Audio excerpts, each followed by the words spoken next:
কালকে নবরাত্রি গেছে। নবরাত্রিতে মার রাত্রেবেলা পূজার একটুখানি আয়োজন করছিলাম, তো রাত্রে তো করতে পারি নাই। এখন একটু মারের মোবাইলে উঠাইতেছি, দেখি মার কৃপা কি হয়। সেই জন্য কালকার থেকে শুরু হয়েছে আমার নবরাত্রি। 6 তারিখ অবধি থাকবো। এখানে মা আছে, এখানে শিব আছে,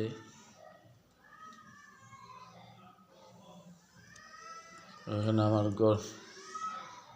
রাধা মাধব, ভগবান শ্রীকৃষ্ণ, রাধারানী, জগন্নাথ, নিত্যানন্দ প্রভু, গৌরাঙ্গ প্রভু, বালগোপাল, পঞ্চতত্ত্ব, এদিকে নরসিংহদেব, এটা হচ্ছে তুলসী দেবী,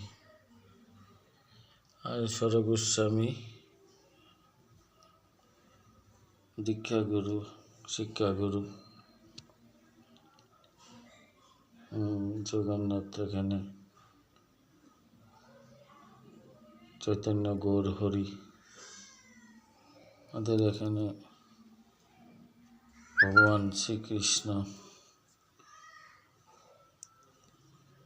কৃপাতে লেনে আসছি ভগবানের কৃপাতে।